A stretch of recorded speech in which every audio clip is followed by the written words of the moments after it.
What is a grantor trust and how can you know which type of trust to use in your personal estate planning? I'm Daniel Hunt, a certified specialist in estate planning, trust, and probate law.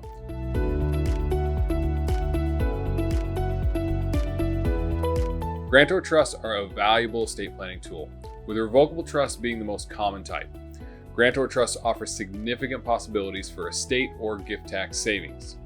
According to the IRS, a grantor trust is one in which the grantor, the person creating the trust, retains control over the trust's income and assets. The grantor is treated as the owner of the assets. The trust is disregarded as a separate tax entity, and all income is taxed to the grantor. What are some powers that a grantor might retain that would cause a trust to be treated as a grantor trust for income tax purposes? Here are a few examples. The power to add or change the beneficiary of a trust, the power to borrow from the trust without adequate security, the power to use the income from the trust to pay life insurance premiums, the power to make changes to the trust's composition by substituting assets of equal value. Here are a few common types of grantor trusts. Revocable living trust. A revocable living trust is the most common type of grantor trust. When you create a revocable living trust, you are both the grantor, also known as the settlor, and trustee. You then fund the trust with assets that the acting trustee will manage. The trustee will likely be you initially, and when you pass away, your named successor trustee will take over that role. Since the trust is revocable, you can change the terms at any time. Intentionally defective grantor trust, or an IDGIT. An intentionally defective grantor trust is an irrevocable trust that treats the grantor as the owner of the trust asset for purposes of taxes, but not for estate tax purposes. An IDGIT can be useful for reducing your estate and gift tax liabilities. A grantor retained annuity trust, or a GRAT. A grantor retained annuity trust is an irrevocable trust that allows you to draw income in the form of annuity payments from the trust assets for a set number of years. After the annuitization period ends, any remaining trust assets would be passed on to the trust beneficiaries. A qualified personal residence trust, or a QPER.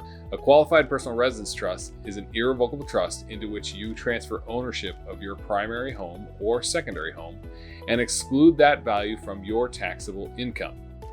Pros and cons of grantor trusts. Here are some advantages of including a grantor trust in your estate plan. Wealth preservation. A grantor trust lets you preserve wealth while minimizing taxes for your heirs. Typically, from a tax perspective, you'll be better off paying income tax on trust assets at your own personal tax rate instead of allowing the trust to be taxed. Probate avoidance. Assets held in a trust will not be subject to a long and expensive probate when the grantor passes away. Tax sheltering for specific assets.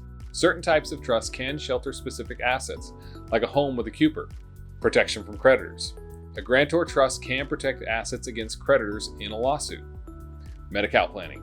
Grantor trusts can be used for long-term care planning, such as meeting the requirements to access Medi-Cal insurance. Here are two potential disadvantages. Potential income tax challenges. Establishing a grantor trust assumes that you have sufficient financial resources to pay income taxes on trust assets during your lifetime.